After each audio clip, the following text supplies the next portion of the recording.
E aí pessoal, tudo bem com vocês? Então, se você está vendo esse vídeo aqui, você já deve ter lido as páginas 320 e 321 que eu recomendei.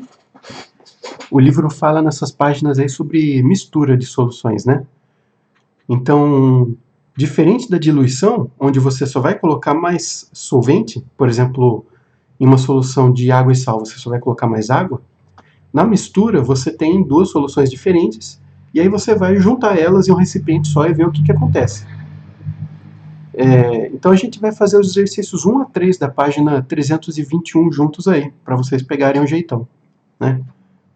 O livro deu uma explicaçãozinha breve e ele falou que tem duas, mas na verdade tem três fórmulas para a gente usar para resolver esse tipo de exercício. Então a gente tem essa fórmula aqui.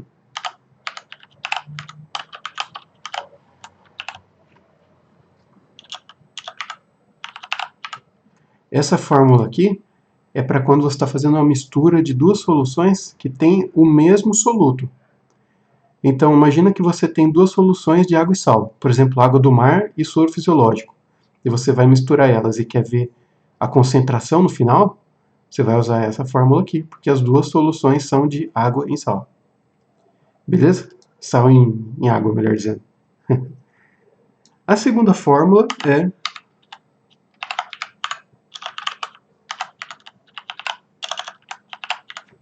essa daqui.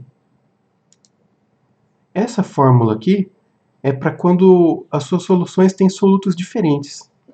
Então imagina que você vai fazer uma mistura de água e sal com uma de água e açúcar.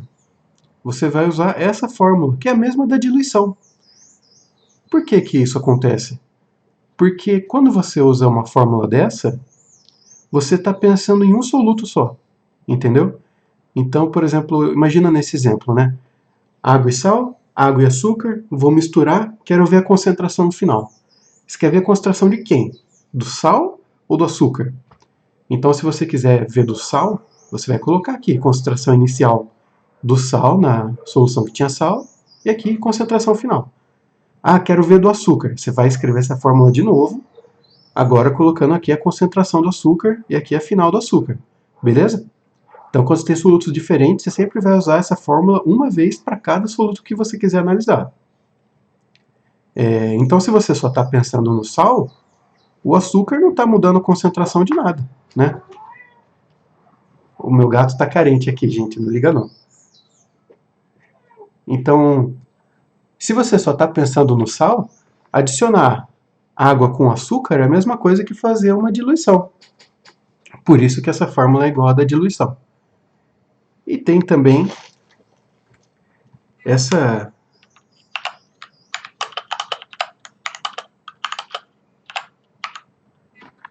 fórmula aqui, que ela quer dizer o quê? Que quando você junta soluções diferentes em um mesmo recipiente, o volume final vai ser a soma dos volumes separados de cada uma das soluções, né? Essa é bastante intuitiva, principalmente em exercícios desse tipo aqui, de mistura de soluções com o mesmo soluto, é bom você ter isso em mente, porque às vezes pode cair um sisteminha de duas equações, duas incógnitas e tal. Mas é tranquilo, né? Nenhum bicho de sete cabeças não. Enfim, sem enrolar mais, vamos ver o exercício 1 aqui. Então, considere as seguintes informações a respeito de dois sucos de laranja 1 e 2, e responda as questões de 1 a 3.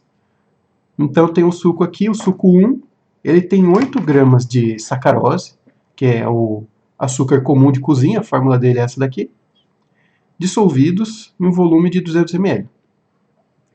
E esse suco 2 aqui, ele tem 16 gramas de sacarose dissolvidos em 300 ml. Qual dos dois sucos é o mais doce? Justifique sua resposta.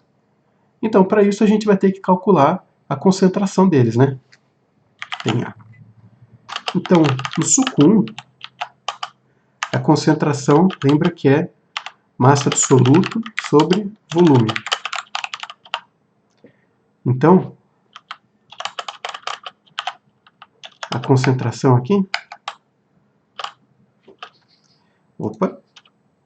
Estou nubando aqui na... Perdão da nubagem aí. Mas, concentração, então, Massa é 8 gramas, volume 200 ml. Então isso daí vai dar 4 por 100, 4 por 100, que é igual a 0,04 gramas por ml. Beleza? Então essa é a concentração do suco 1. No suco 2, concentração é a mesma fórmula, né? Concentração comum. Agora vai ser 16 gramas por 300 ml. Se você dividir por 3 em cima e embaixo, em cima vai dar 5 e alguma coisinha, 5,3 mais ou menos, uma dízima periódica, dividido por 100, que é igual a 0,053 gramas por ml. Então a gente pode ver que o suco 2 é mais concentrado, né, pelas concentrações que a gente calculou aqui. E se você quisesse responder isso sem fazer continha, também daria. Por exemplo, do suco 1 para o suco 2, você dobrou a quantidade de açúcar, de 8 gramas para 16. Mas o volume só aumentou 50%, de 200 ml para 300. Se você aumentou mais o açúcar do que o volume, então ele vai ser mais doce. Tudo bem? Nesse exemplo do suco, ele usou a doçura do suco para você comparar a concentração das duas soluções, mas tem várias outras formas de você fazer. Dependendo do caso prático na vida real, se você está tratando de uma solução que tem cor, você pode ver a concentração pela cor. Ou então você pode fazer um teste de condutividade elétrica. Sabe aquela história de que água salgada conduz eletricidade melhor? Dá para você fazer por aí também. Mas aqui a doçura foi um dos fatores mais visuais para você identificar a concentração. Visuais não, palatáveis no caso, né? Enfim. O item 2, calcule a concentração em cada suco. Bom, a gente acabou fazendo no primeiro item já, né? Isso daqui, na verdade, é o item 1. Não o item A. Mas tudo bem. Aí, 3.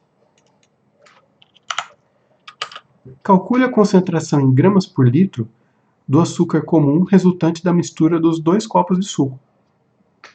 Então, a gente vai estar fazendo uma mistura de 2 soluções com o mesmo soluto. Então, vai ser essa a primeira fórmula que a gente vai usar aqui. Tudo bem? Então, vamos lá. Concentração da primeira solução, a gente calculou aqui 0,04, né? 0,04 vezes o volume dela, 200 ml. Segunda solução, 0,053, volume 300, igual concentração final, que é o que a gente quer saber, vezes... Aí aqui entra aquela história que eu contei para vocês, que o volume da mistura é igual à soma dos volumes em separado. Se o primeiro copo tinha 200 ml e o segundo 300, no final a gente vai ter 500 ml. Então, C3 vai ser igual a... aqui o primeiro termo vai ser 8, o segundo termo vai ser 15, tudo isso dividido por 500. Então,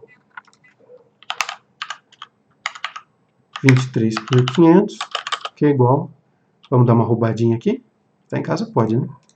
23 por 500, 0,046, 0,046 gramas por ml. Tudo bem? Então, olha só que interessante, o que dá para a gente tirar desse resultado aqui? 0,046, ou seja, a concentração da mistura no final, ela ficou intermediária entre a solução mais diluída e a mais concentrada, tá vendo? Então, imagina que você está naquele exemplo de misturar soro fisiológico com água do mar. Se você fizer essa mistura, independente de qual proporção você pegue, independente de que seja pouca água do mar e muito soro, ou muita água do mar e pouco soro, o final vai estar sempre entre os dois. Sempre que você fizer essa mistura, a concentração dela vai ser entre o mais diluído e o mais concentrado. Tudo bem? Então é bom ter isso em mente também para quando você resolver um exercício desse, você calcular uma concentração final, ver se ela está mesmo entre as outras duas concentrações. Porque se ela estiver fora, se ela estiver, por exemplo, maior do que as outras duas, pode ser um sinal de que você errou e pode ser bom rever os cálculos. Beleza? Mas é tranquilinho isso daí, né? Então é isso daí. Boa sorte, se cuidem e qualquer coisa podem me procurar que eu ajudo vocês. Beleza? Falou, até mais.